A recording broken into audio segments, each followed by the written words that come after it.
All right, welcome everybody to our latest Live Motocross podcast as we talk all things AMA Pro Motocross ahead of Spring Creek with Jason Thomas and Ben Townley. Firstly, thank you to everyone for listening and supporting the website and these podcasts. It's greatly appreciated. We'd also like to thank our sponsors for this one in Fly Racing and Firepower. Start with Fly Racing. They aim to provide customers with the very best in off-road performance products, led by the revolutionary Formula S Smart Helmet. Fly Racing continues to push innovation and safety to new levels.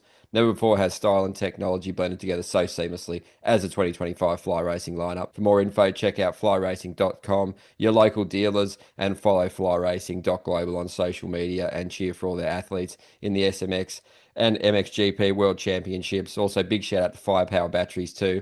Go check them out online and all their excellent offerings, joining forces with heavy hitters in the industry like Club MX and more. You know, their stuff's absolute quality. So go support both of those excellent brands and onto the podcast now. Firstly, JT, welcome. How's life? And thanks for joining us in the busy schedule, mate.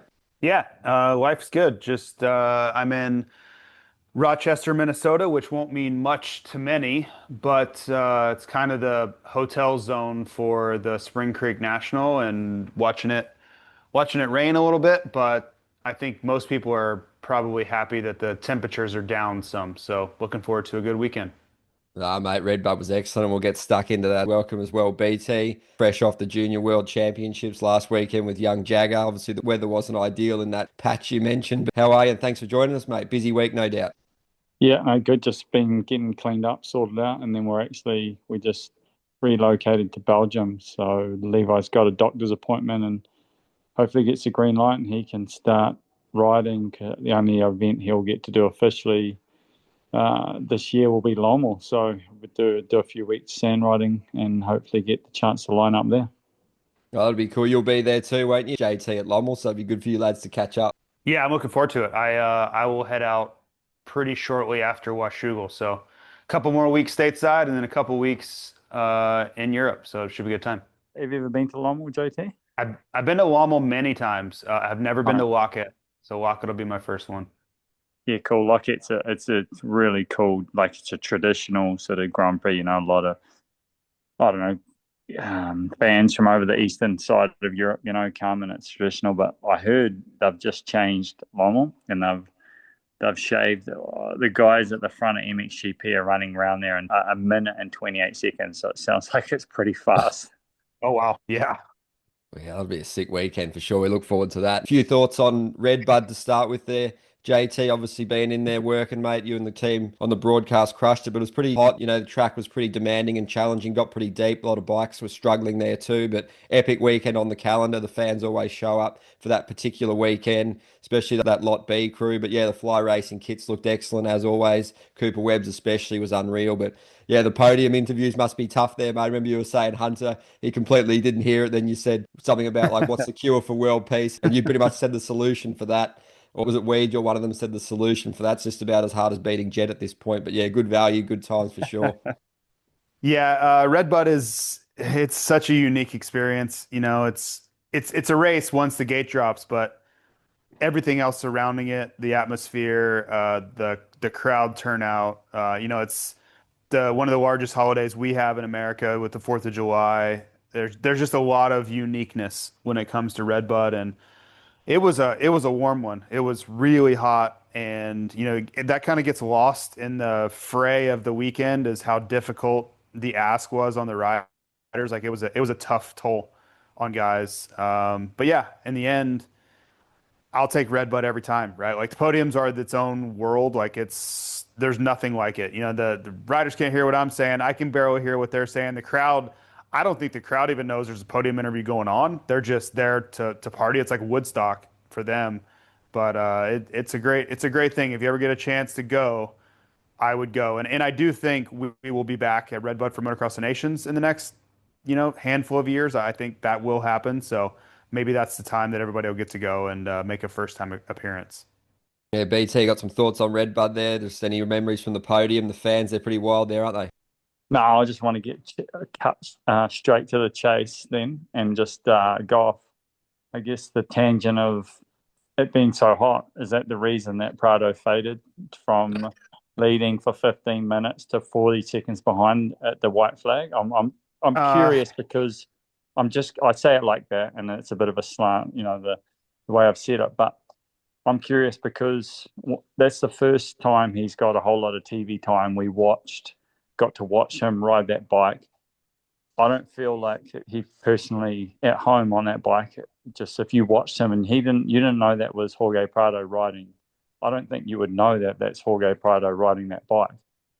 So I'm just trying to like build a picture of like understanding that's an enormous difference to lead a moto for, I don't know how long it was. I'm assuming it was somewhere around the halfway mark, and then to be behind the leader who came from 18th in the moto and be 40 seconds behind at the white flag. So I'm well, you're struggling spot on. to understand. You already kind of pinpointed it.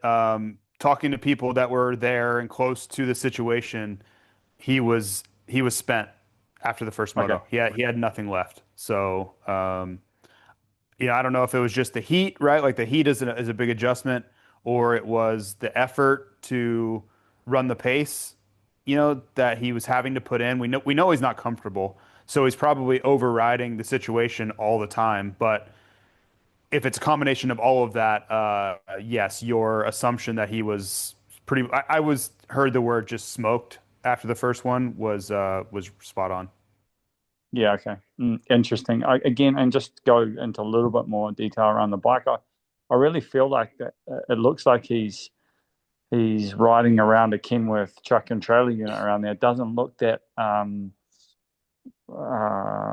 do you say, agile, that motorcycle for him, and compared to what Yeah, he's been I agree on. with that. I guess I'm saying this because we haven't had a lot of TV time, right? And it gave us an opportunity to view, him on that bike for a long period of time, and it was just interesting to see. I just don't feel like he's in his window yet. Don't you feel, and don't let me steer the narrative of the question.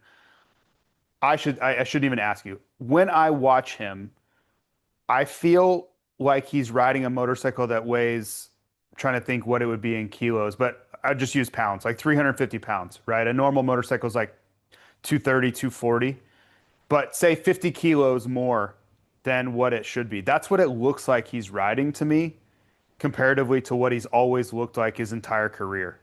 Do Well, you that get the goes same? back to it goes back to that sort of that word that I use. So I was struggling really for the word, but sort of agile or almost Yep. spunky. Like he just doesn't look like he has spark. That's the word I'm looking for, is spark. He just doesn't look like he has that. Even like I watched the race with Levi, and he was saying like it just doesn't look like it looks. His bike looks sluggish. He like as an example, right? You come down the mechanics straight away. You turn left, and it's a very one-line corner, that corner, but the bike would stand up and want to oversteer to the right, and it doesn't look like he has spark on that motorcycle. And really interesting comment. I was talking to Josh Coppins about this, and coming from a European motorcycle to a Japanese motorcycle is difficult. And that KTM, a lot of motorcycles in this day and age, and especially with the effort that KTM have put into, their motorcycle for Supercross,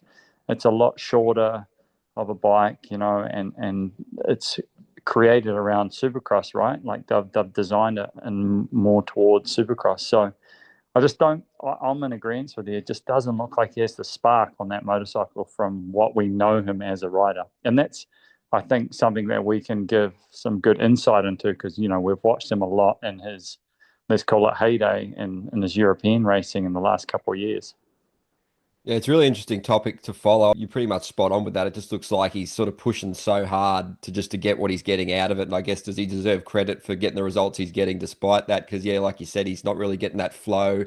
He's sort of burying the bike more. Yeah, it just looks heavy. And yeah, I guess we backed down the comments a little bit. Wasn't a heap of interviews going on with him, but the one, I think it was Lewis on Vital. Yeah, he looks like he's not as sort of negative in the comments. Was that a Kawasaki driven thing, just to like, these people are working so hard to get everything right for you, mate, just back down a little bit and be grateful kind of thing? That they're trying everything to get it right for him, but you likes as races, your takeaways, how hard is that for his high standards? And his idea of success is not that. So even if there was a bit of progress you could see on the weekend or last couple of weekends, does he need to just recalibrate those expectations and ambitions, which are easier said than done? JT, you can go first. Yes, I would say yes and no. You still want him to be ambitious, you know, and I think there's a fine line of reassessing your expectations versus being a bit realistic at the same time. Because I wouldn't want him to be like, well, I'm just a 5 to 10 guy now. That's just what it's going to be, and I'm going to be paid very, very well to be an American and be 5 to 10. Like I wouldn't want his mindset to fall to that, but I also would like for him, his interviews and to speak kind of more to what they're struggling with, be more specific with what his challenges are. Where does he need to be better? Where does the bike need to be better?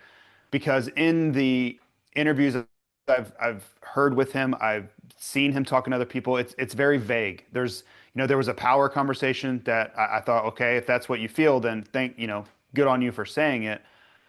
But he really hasn't talked a lot about specific areas of need. And, I think, honestly, I don't think we are the only people that are wondering that, because that's where Chad Reed has been involved, is trying to communicate with the team as far as where can they be better, where do they need to be better.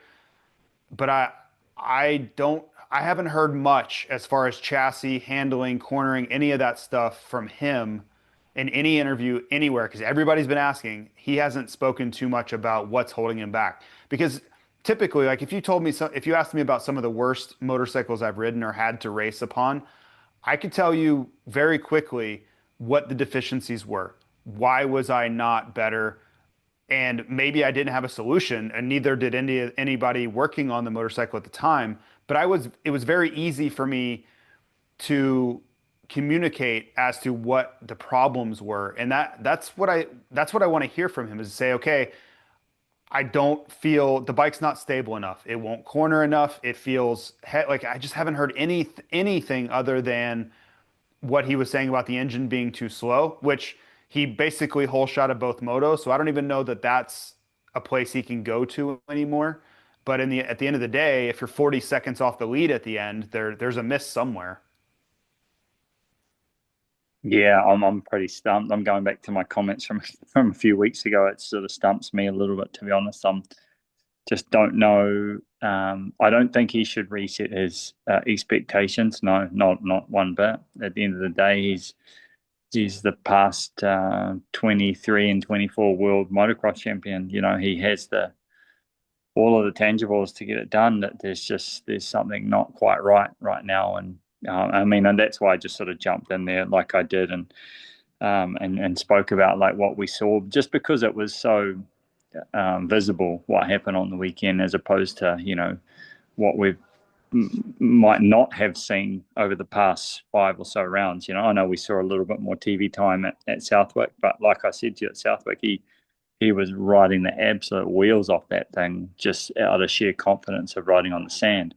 On the weekend, I think JT's spot on. He's obviously, there was fatigue that spilled over into Moto 2, and he got that whole shot, and he wanted to see what he could do with it, and obviously hit the wall with it. So that, to me, in itself, is a little surprising as well.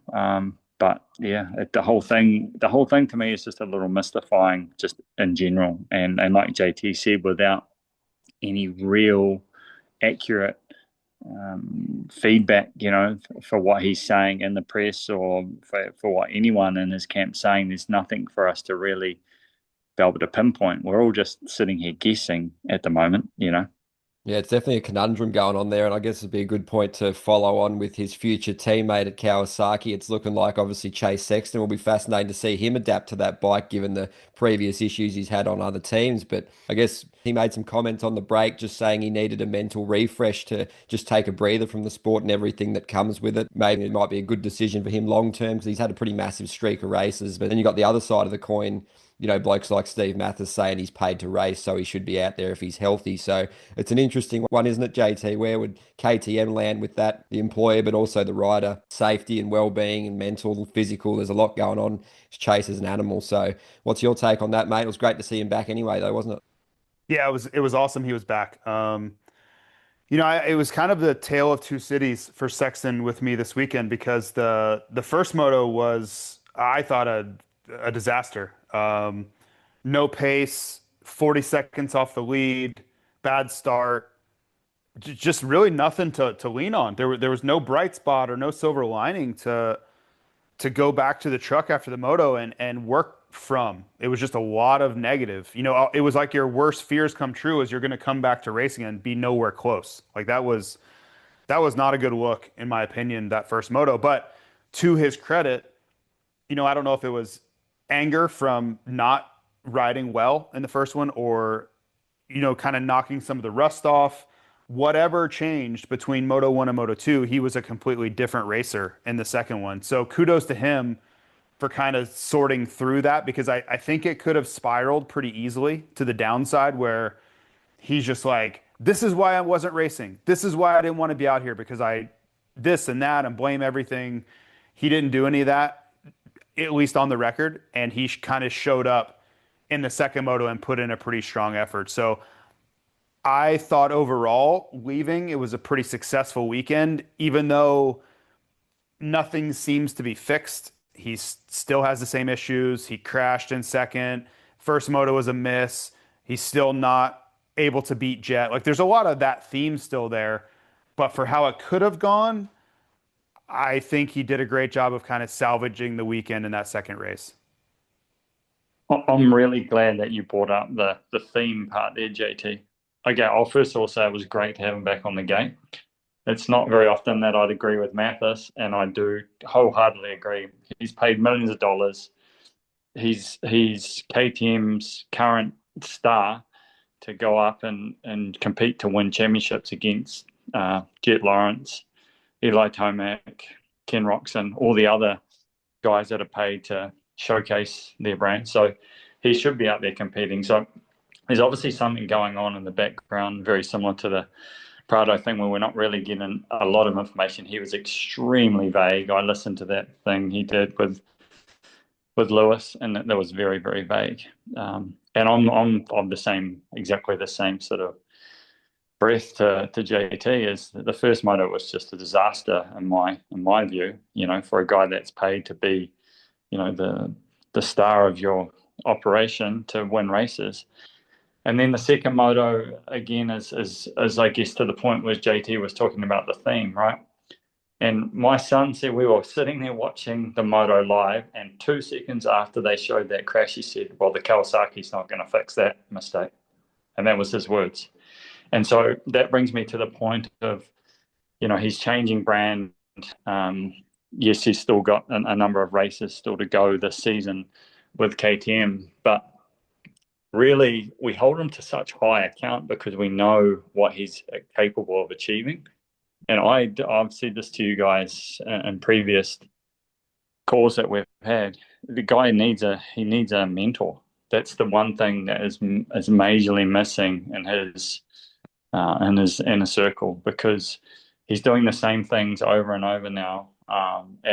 Especially when he's competing at that level or that speed, and he makes those small errors or judgments, whatever they may be. And for him he has all of the capabilities to compete with Jet Lawrence, I feel, but there's a real breakdown with some of the either decisions or clarity or whatever it may be that leads to those errors. So for me, I think that's one thing that he should be really investing in for the future if he wants to have a real run at being and competing with Jet and up front to win championships.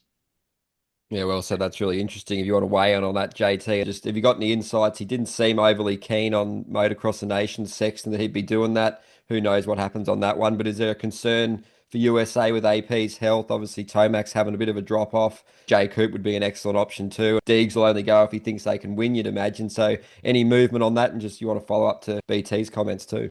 Yeah, no, me trying to figure out Chase Sexton is not going to go well for anybody. I just have kind of given up. I've tried. Sometimes I think I'm on the right track as far as understanding him, and then other times I clearly have no idea what's going on in his head. The one thing I do know is that when push comes to shove in the toughest moments, especially up against Jed is the easiest one.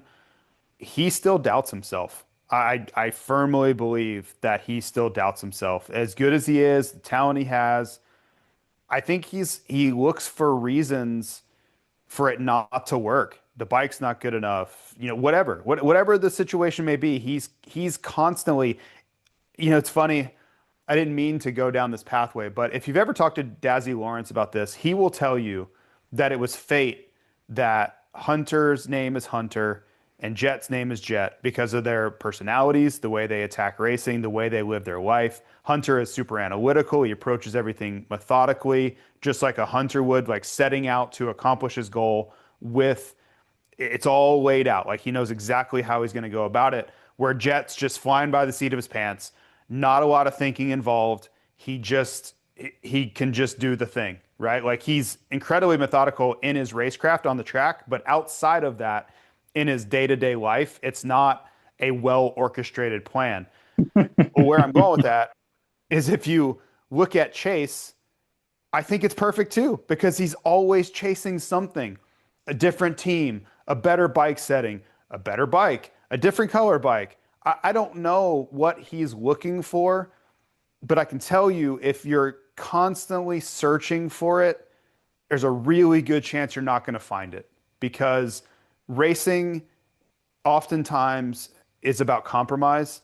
Your bike's never going to be perfect. It's never going to do everything you want it to do. That doesn't exist. So if you're never, ever, ever some sort of content with where you are, better is going to always be the enemy of good. Like sometimes you just have to say, hey man, this bike's pretty freaking good. AP's been ripping on this thing. I've got to go do the thing. Like it, or do you want a Honda? Because that's the bike you didn't want to be on anymore. You didn't want to be a Honda, And that's what it's just this recurring theme that I think at some point in his life, he's going to have to work through. Listen, I should not be giving him career advice, but analyzing the situation for him to be his best, I feel like most of the time he's too worried about what he doesn't have or what could be better versus being his very best on what he does have. Maybe there's not much to add to that. The only thing I'll add is he needs a mentor, and I've said it time and time again. So you're bang on the money with that. I guess summary.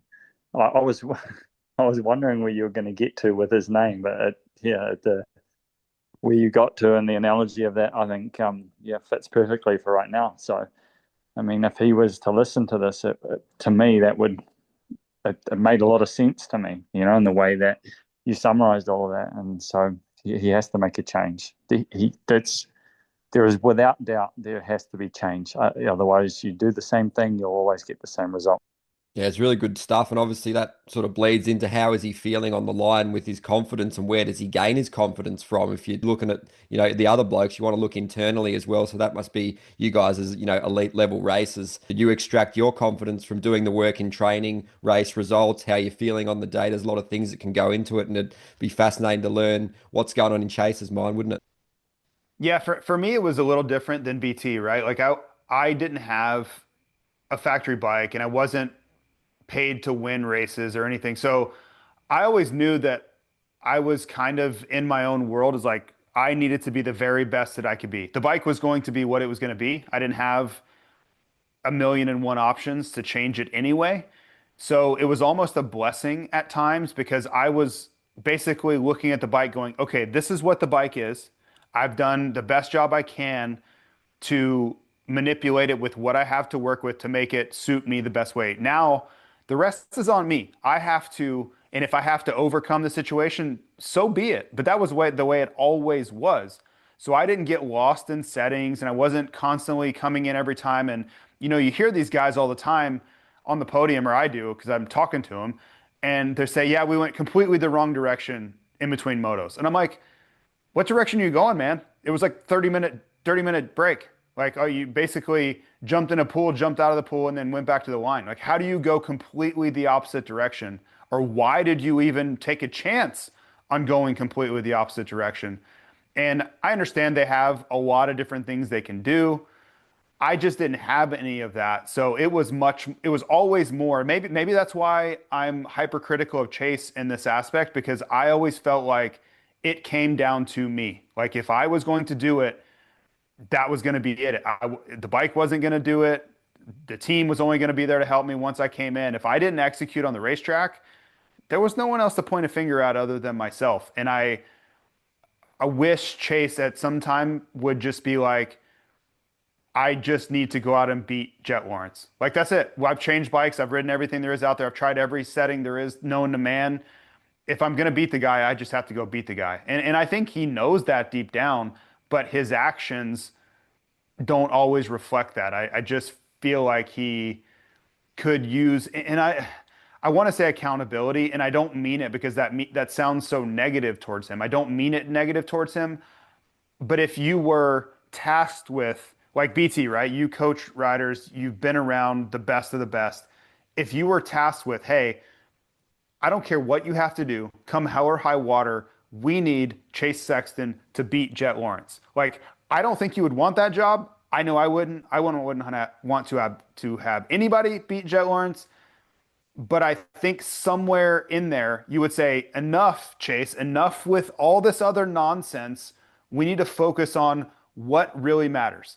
Skill sets, starts, negating some of the things he really does well, putting pressure on him, like really, really rattling him, getting him out of his comfort zone, not changing shocks every 12 minutes. Like that's not it. There's no magical shock setting that's going to unlock 2 seconds a lap. Like, that's not going to happen. You would have already found it by now. So I don't know. I don't mean to go off on a tangent, but it drives me bonkers that this guy that is so talented and so capable continues to go in circles doing the same damn thing over and over.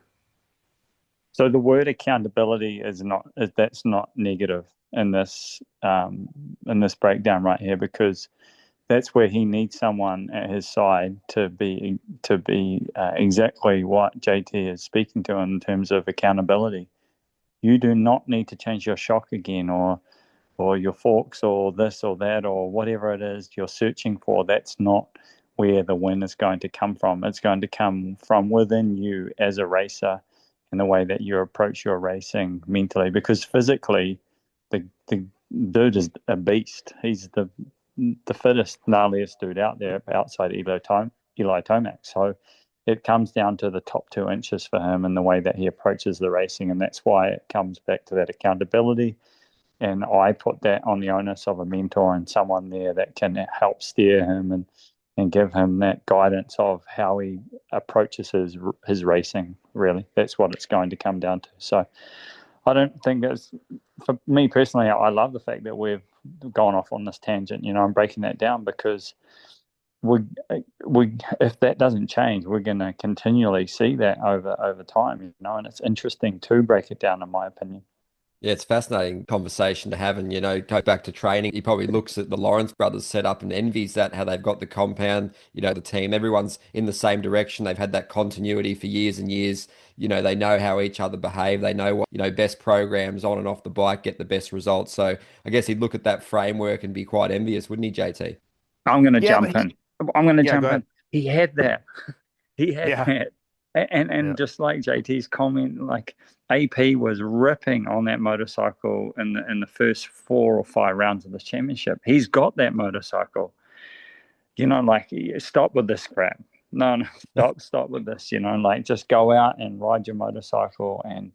And there is some changes, I think, internally or mentally that need to be made, not within the motorcycle or the practice facility or your suspension guy or whoever it is. That's not where the change is going to come from. Yeah, and just as far as the facility, like he can practice anywhere he wants. Like he has the sandbox where he rides all the time. He can go to Alden Baker's. Like, KTM would send him to Alden Baker's in a heartbeat if he wanted them. Not now that he's leaving and going to Kawasaki, but before. He has his choice of where he wants to be, who he wants to work with, who he wants to train with. Like, all that is wide open for him. That's really just, I think, for him to choose. Like, for me to say that getting to practice with Ken Roxon every day isn't going to make you better would be foolish. There are only so many guys that are that level to practice with, and he has options. He rides with Levi Kitchen. He rides with Ken Roxon. He rides with plenty of talented people that can push him. I love that BT said it's got to come from within him, because I firmly believe that winning at that level to go beat Jet is going to take everything he has. And if, like we see what happens if it's not everything he has, he's not close to him. But I do think there is a world where he has everything dialed in, and beat him or not, he's going to be in the fight. Like, he can be in the fight with Jet Lawrence, and he is one of very few that can say that. Yeah, I'm going to jump in again because you made some points there earlier of how you would achieve that with him. And I've thought about that, like there is one way is just to absolutely put the pressure on him, like to an insane level during the week to actually to try and replicate that to a sense, and really make him resilient to thinking clearly and making good decisions, in those moments, and I really think it's going to take that to make a change for him, like to your point in terms of, all out raw speed. It was clear on the weekend that he had what it took to run Jet speed, and I think personally, we thought that, well, I thought that Southwick was a representation of him close to his ceiling. Well, we saw an even higher ceiling on the weekend when he got off the floor in 18th and flew through the pack, But then Chase jumped on the coattails of that, and at times was chewing it, little, split seconds here and there, chewing into Jet. So it's clear that he has, that the speed and ability to run at that speed, at that level, but. Well, those small errors that he's making, you can't make a championship run with those errors.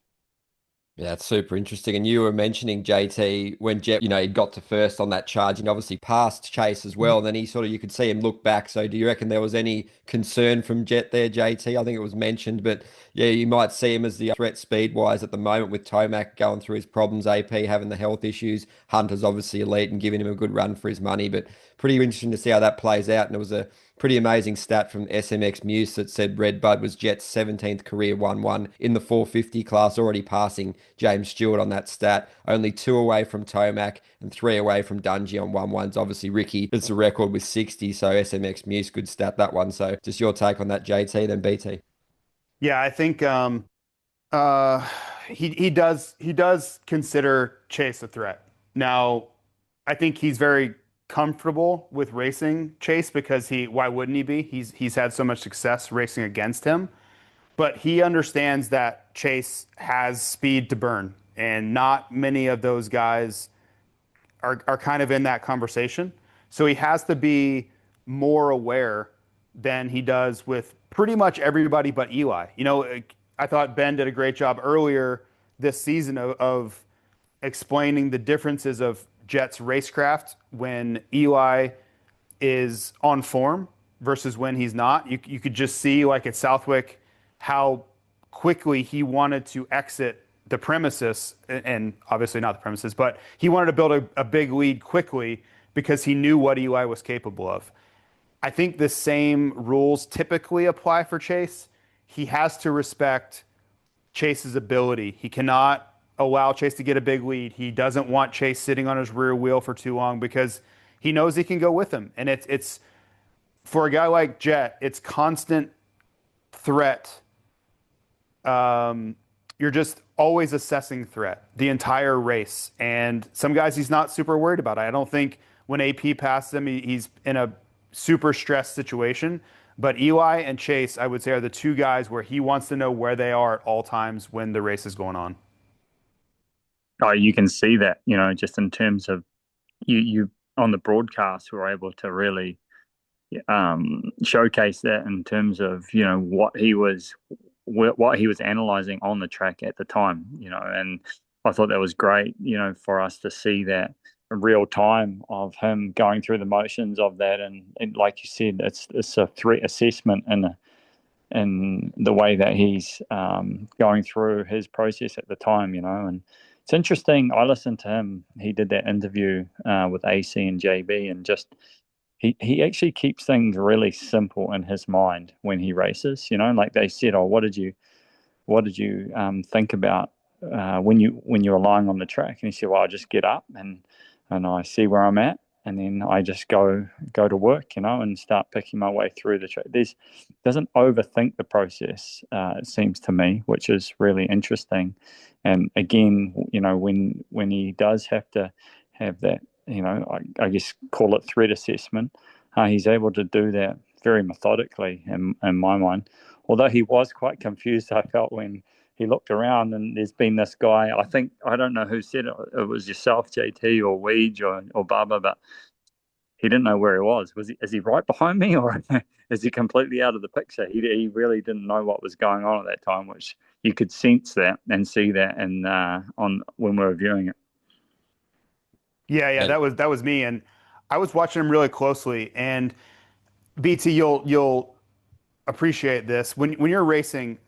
You're constantly looking, like you'll have markers for where people are, and it's certain sections of every racetrack where you can get a glimpse of where the person is, and you're looking out, peripherally, so there's not like a big head turn that's going to be super obvious to everyone watching, but it's just going to be an eye glance. Or sometimes you can be looking ahead, and peripherally you'll just see them a flash, know that they're there. You either made time or lost time, and it's just a marker every single lap. Well, I saw him do it coming down one of the hills. He was looking for Chase, and it was like the slightest of head movements. He didn't see him, came down the next hill, went through one more corner, and then hit the tabletop, and then took a full look back because he didn't know where he was, and he wanted to know. He's like in his mind, he's like, okay, did he crash, or did he just put in a flyer lap and he's on my rear wheel now and I just haven't heard him yet?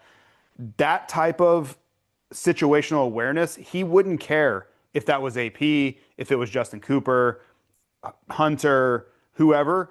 I don't think he would care as much. You wouldn't see this really dedicated, purposeful look around to find out where the hell that guy went. But that, to me, that was like a dead giveaway of who he's truly a little bit worried about, and who he's kind of whatever. If they had a good lap, that's fine. I'll get him back the next lap. Yeah, bang on. Yep, absolutely. Yeah, it's pretty cool. Obviously, we moved down the list to Hunter, and he's putting in the work. Another really strong result. He sort of cemented himself as the second best at this point in time. And on the industry seating podcast you do, JT, mate, listeners, go have a check of that out. It's really good stuff. And you mentioned, while from the outside, it might be like the fans are, saying it must be tough for him and frustrating that he always is getting second at the moment. Don't feel sorry for him. He's making good money. He's a weapon on the dirt bike. Life's pretty good for him as well. And he knows that. He appreciates where he is and how far he's come. So just your take on that, JT, then BT.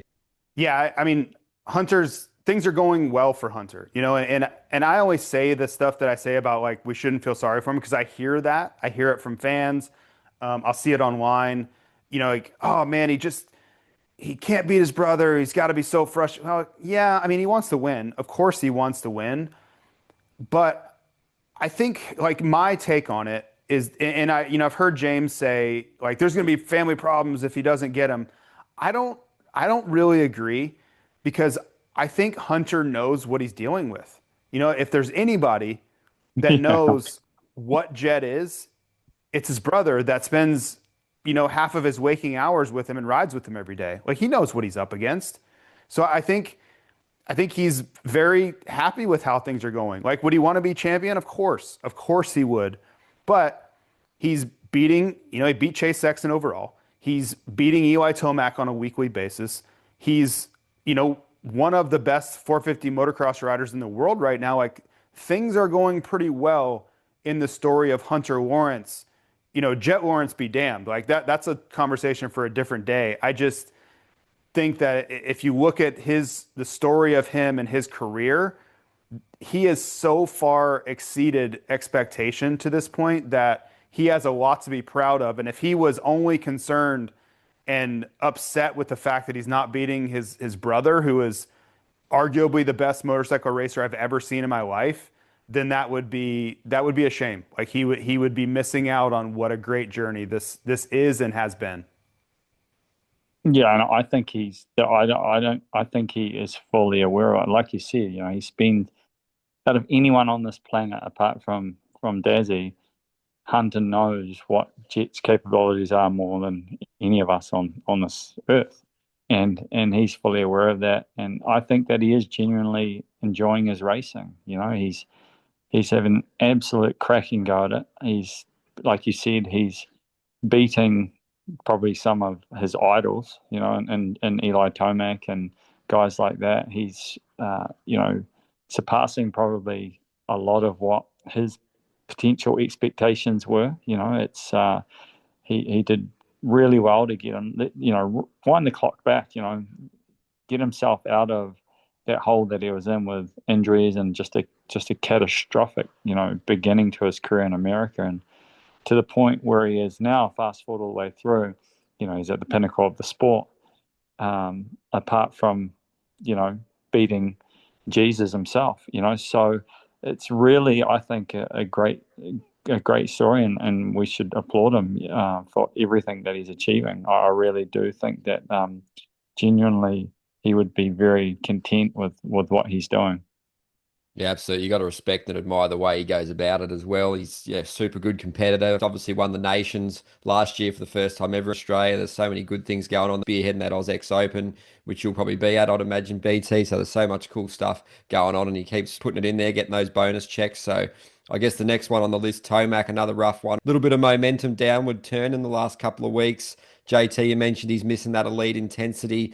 We're used to, obviously, the engine failure wasn't his fault, and that hindered his weekend pretty severely. But Star Racing, the bike issues has not been a great theme for them this season in Pro Motocross. You had Deegan, Tomac, Webb, Mosman at Southwick. There's fine margin at that elite level, and they're pushing the limits, and it can result in reliability issues. So both your blokes take on him as well. Yeah, for Tomac, I don't know what to make of it. It's not like he's riding terribly. It's just not.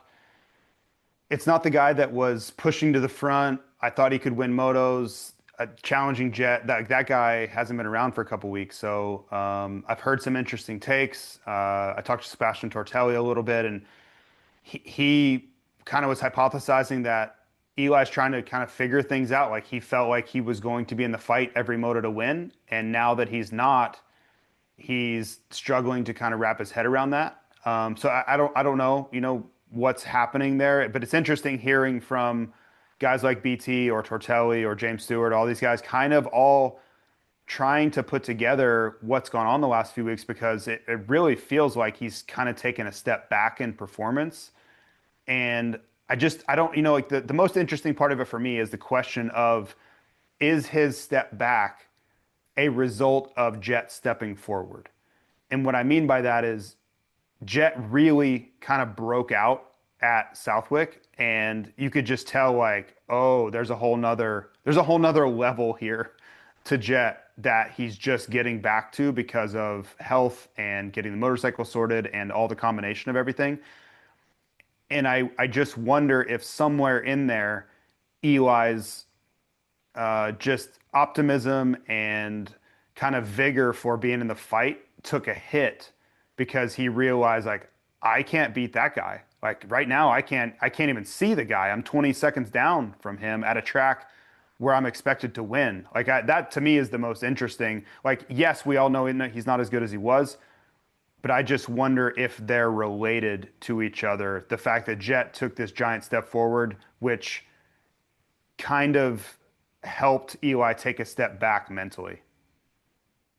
Yeah, I think I spoke about it after Southwick. I really enjoy watching the press conferences. I love that we can watch and listen to the whole thing. And I just felt like there was a little bit of deflation in there. Not deflation, just like his balloon had been popped slightly, and the fact that he went into Southwick, like I spoke about last week in terms of what I saw from press day, he looked like he was well up for it. And then Jet came, out of the gate just ready to absolutely stomp, any momentum that Eli thought he might have, stomp it out. And I feel like it's the picture is a little, how do you say that, tainted with the fact that I think Jet's been coming back from a major injury and progressing and continuing to evolve and gain confidence. And I know Eli came back from injury, but the knee was a bigger injury to return from.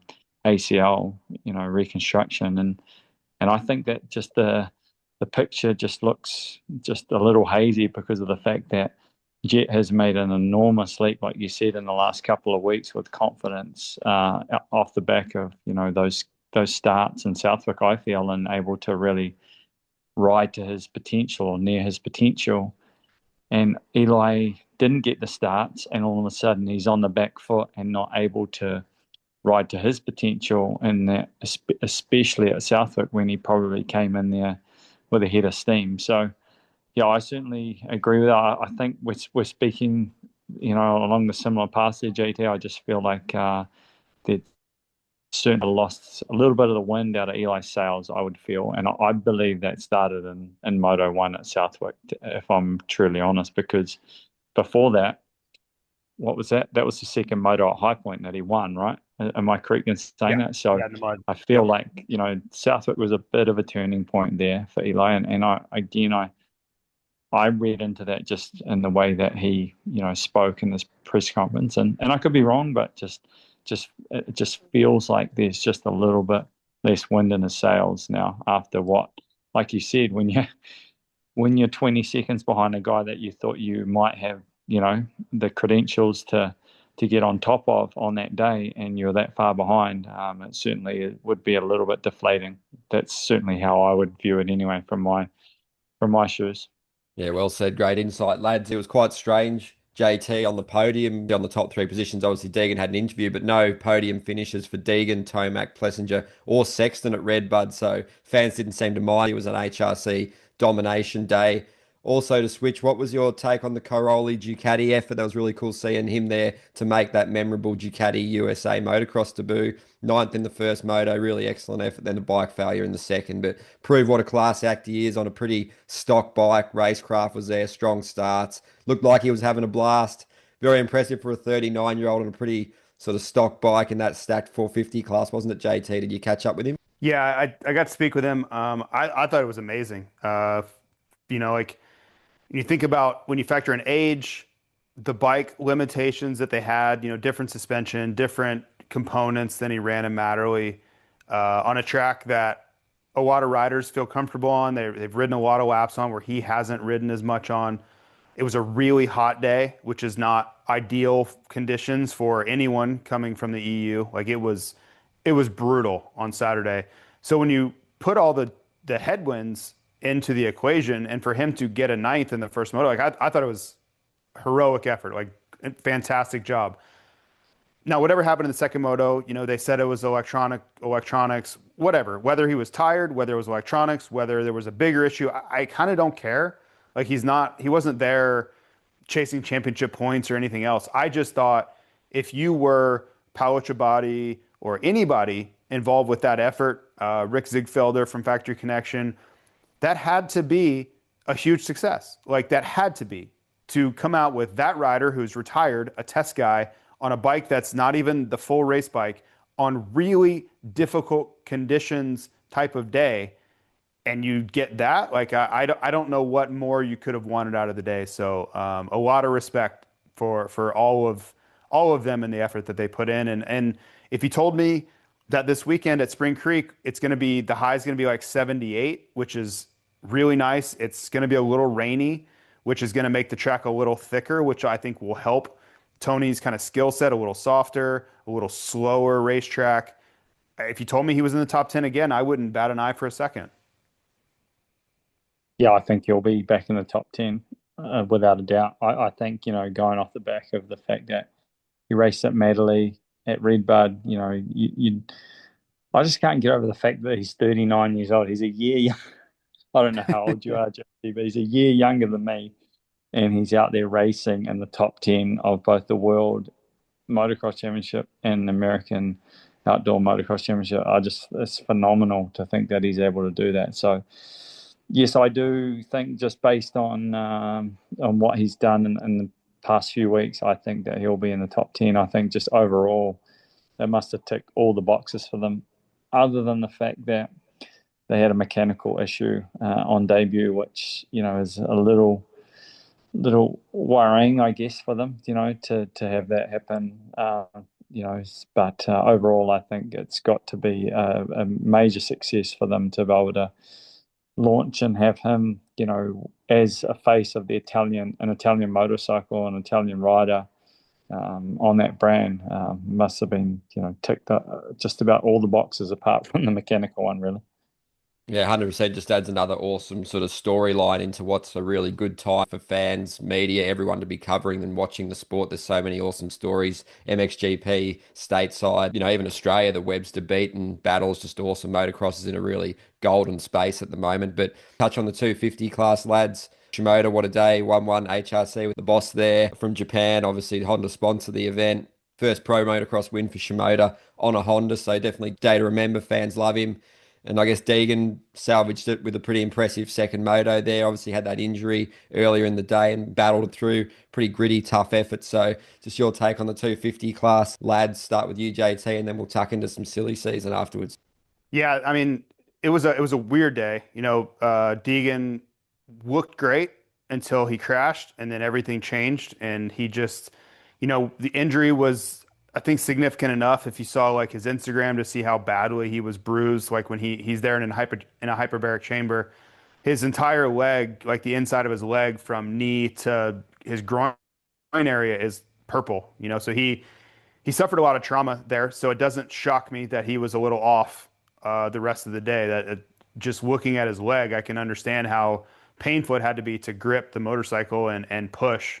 And he still salvaged a second in the second moto. So kudos to him. You can say what you want. You don't have to like his TikTok. I certainly don't. But he's pretty tough. Like as far as like gritty, when it really comes down to it, like Ben, you know this, when it's really hot and it's really tough, like you have to kind of check yourself a little bit. Like it's a gut check. Like you really have to dig deep sometimes and just say, I'm going to be tougher than the situation right now. And when I see him, like regardless of what he does, says, silliness, nonsense that he'll grow out of, in those moments, you can tell he's got some heart and some toughness somewhere in there. Like he's willing to fight through some tough stuff. So I respect that part of it. So I give him a lot of credit for fighting through that when it would have been very easily for him to give up 30 or 40 points on the day. He kind of held it together. The rest of it, like I thought Kitchen blew a great opportunity. Like that was kind of rough to watch. Just because he had it. He was right there in contention for, the overall or at least the second overall. And he made a really critical mistake at a really critical time, which you kind of can't do. And the only other guy I really wanted to touch on specifically was Shimoda. I mean, listen, when you're in a contract year and your boss is there from Japan that really doesn't come to motocross races at all, and you go out and you throw a 1-1 on the board, you're doing about as much as you can for yourself. Like that was a big moment because let's face it, Joe is Japanese, right? His employer is Japanese. So was Kawasaki. Like they would love to employ a Japanese rider who can win races. Like that just is common sense. So if you put up results like that, he's going to get more help than maybe he would have otherwise. So to me, for Joe, it was just sensing opportunity and making the most of it. He's like the nicest kid in the world. So I think it's about impossible to not like Joe Shimoda anyway. But I am a big fan of when people have a real chance in front of them to do themselves a world of good in their life and they grab it with both hands. I'm a big fan of that. Yeah, what I'm intrigued with Joe now is if he can carry this momentum through the rest of the summer and into SMX. I heard you guys talking about it on the broadcast, and the fact that we've seen him have these flashes, like we saw again on the weekend, amazing performance to do what he did. And I'm now curious to see, like looking, sort of short, medium term, to the end of the season, what Joe Shimoda are we going to see show up at Millville this weekend, and then Washougal and Unit a little bit, blah blah blah, and down to to Las Vegas for the SMX, because he's definitely got all of the capabilities. When you witness a performance like that, so That's what I'm probably most interested in, and just due to the fact that we have seen this at other times or stages in his career, that he's gone on somewhat of a run, and it'll be interesting to see if off the back of this performance, if he can. So that's what is probably most intriguing to me. Kitchen, I said this to you guys a few weeks ago. He's not hitting the runs like I thought he was gonna. Like it's just not there. That was a really bad, and I would call it almost amateurish mistake what he made. He was going off the track, and he needed to have checked himself right then and there, check up off the power, but he just stayed absolutely wedged in it and went from some of the best soil in the world to ride a dirt bike, and onto hard, dusty, dry, shitty soil, and he just didn't check up. And so he's only got himself to blame for that, and was clearly based on just hearing what you guys were saying on the broadcast, had the speed and oodles of it to compete for that win. So that was a shame to see. Be interesting again, if we see him, or if he can understand that he had that momentum, or he has that momentum, if he can continue that on, that'll be interesting to see this weekend. And then with Deegan, that's I guess, the biggest thing that I see with him. He just has that grit and determination is just enormous. If we talk about technical ability with Jet, and what his ceiling is, you talk about with Hayden, his ceiling of tenacity and grit and determination is enormous, and I didn't know that. Like, you've given me a lot of insight to the extent of that injury, JT, but I had to have guessed basically that there was more to just seeing him tip over in that turn than what there was for him to, I guess, struggle in comparison to what he has been doing so far this summer, which has been pretty devastatingly dominant, really, apart from Colorado. So I think, if he's able to return to full health, they're going to have their hands full again, and Joe's going to have to bring absolutely everything that he brought to Redbud and more to Millville to think that he's going to have a shot to beat Hayden, because he's going to come back with a vengeance. There's no doubt about that. And hopefully he does return to full health, because it sounds like he might have dodged a bullet there in a sense as well. So, all the best to him with that recovery, and hopefully we see him return, to what he has been doing this summer. Yeah, it's great stuff, great insight, lads, and obviously just a little bit of silly season stuff. JT, you touched on Shimoda's situation on your own podcast there. Interest from, obviously HRC would probably want to keep him, but Kawasaki, Husky, he really needs to consider that pathway to the 450 class. As HRC, got the Lawrence brothers, Kawasaki's tough with Prado and Sexton. KTM Group was a Husky ride. Would that be the best option for that 450 step, which he's probably been wanting to make in the next couple of years? There's a lot to decide, isn't there, JT and BT? Yeah, for Shimoda, he has an offer to stay at Honda, so that's for sure. I think the challenge for Shimoda here for Honda is they don't really have a place for a 450 pathway, and that's a problem if you're Joe. Like, he's looking around, he understands how good Hunter and Jet are. They're both far too young for Honda to be looking elsewhere. So where does that leave him, other than he could definitely ride a 250 next year, make really good money, and stay there. But I think these other teams, I think Husky in some version was luring him, and they have a 450 pathway for him where, if it's a year or two more on 250, and then a 450 ride is kind of waiting in the wings. And I just don't know that Honda can offer that. So it's a interesting kind of setup. I think outside of the 450 part of the equation, it's kind of a no-brainer for him to stay at Honda. But I think somewhere deep down, he's kind of looking around and goes, man, if I don't kind of set myself up for 450 opportunities down the road, what if there isn't one? What I would tell him is that if you do what you're capable of on a 250, you're going to get a factory 450 deal. I promise you, if you go out and you do what you're supposed to do, because that's just kind of how things work out. The KTM dynamic is super fluid. Kawasaki, we don't know what Prado's future is going to be like there. Sounds about like the time Chase Sexton would want to change teams again. So I wouldn't get I wouldn't get too caught up in the long-term outlook. I would set myself up for the most success, what's right in front of me, and to me, that is factory Honda. Yeah, personally, I'm on the exact same tangent. If I'm Joe and I'm helping mentor him, it's just you need to perform like you just did on the weekend and keep focused on doing that. Because if you have those performances in the next, what is it, sort of 18 months or so, until you need to go up. Personally, I think you focus on doing that and you'll write your own destiny into a 450 contract. You're right, it is going to be chocker at Honda for a long time in the future. But I wouldn't rule it out of the equation, though, the fact that he is Japanese. HRC is the mothership of all the factory racing brands out of Japan. I wouldn't rule it out that they would make room for him to ride a 450. So I'll just go back to what I said. Just focus on showing us those performances, Joe, because if you do that, there's likelihood that you're going to end up where you want to be. So that would be my advice to him. Yeah, it's great stuff. And then on to the other aspect, obviously all that VL talk going back to MXGP on HRC. Then you still got Geyser, Hurlings, still much to confirm and finalise. Ducati, Honda, Yamaha, KTM Group, lots to consider for them.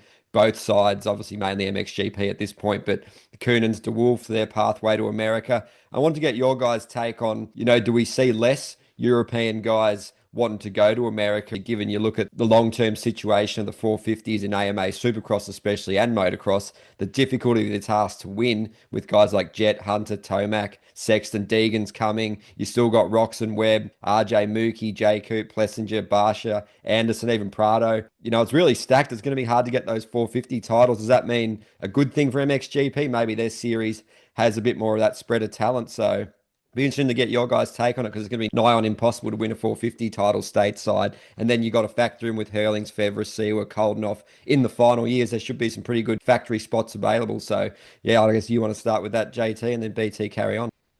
Well, to me, the big variable here is that these young riders, like Lucas Coonan and DeWolf and these kids, they want to go to America. That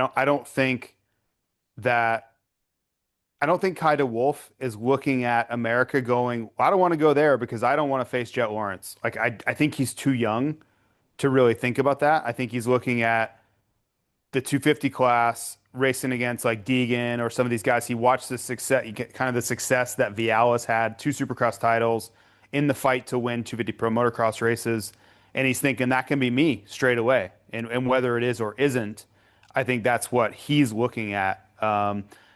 The older guys, maybe they are looking at Jet and Chase and Hunter and that situation. So I just think it's kind of two different storylines depending on where they are in their career. Because DeWolf could race in the 250 class for the next 5 years in America if that's the pathway he chose.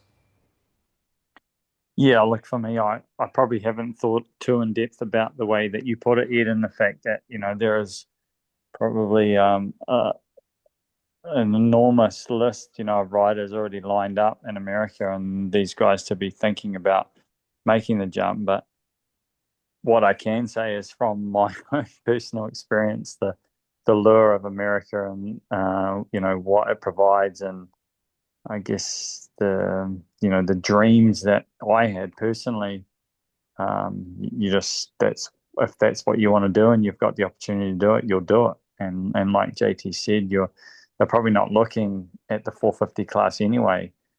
For most of those guys that names you're mentioning, they're all looking at the 250 racing and a career that they can have in that category for at least probably a 3-year span. So I don't think they're too caught up in what's going on in terms of 450 seats. They would just be thinking about what they can achieve on a 250.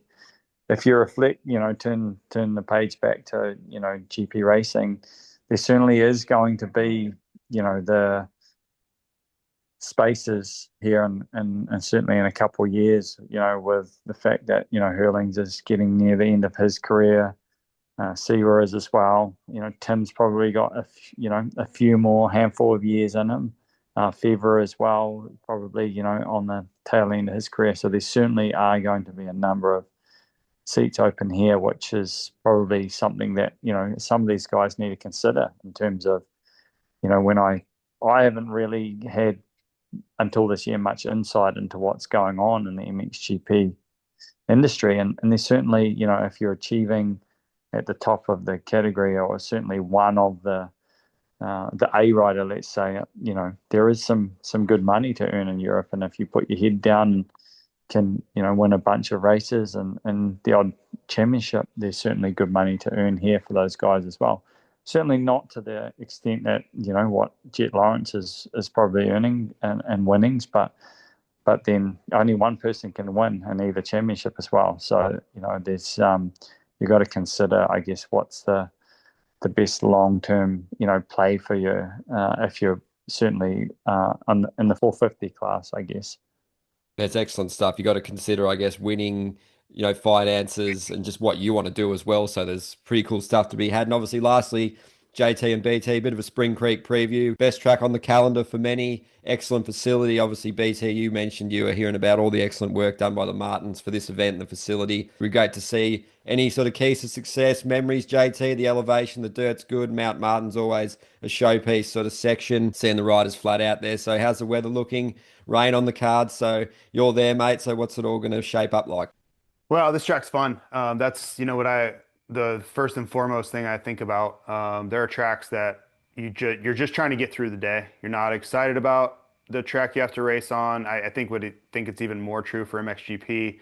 But the job is what the job is, and your performance can't be dictated by whether you enjoy the particular racetrack or not.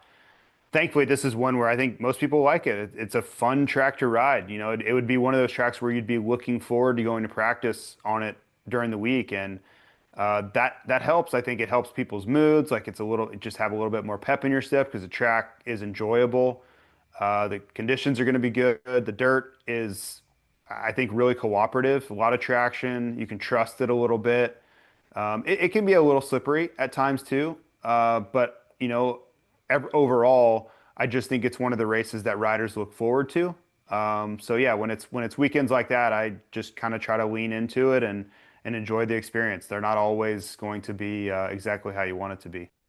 No, they're not at all. That's a very good point. And I think just if you sort of set the scene of Melville, just the vibe of when you show up there and the setting, where the pits are, and you cross the creek, and the track goes way up deep into the valley, and there's sort of different pieces to the track. It is a really, really cool racetrack and facility to be at.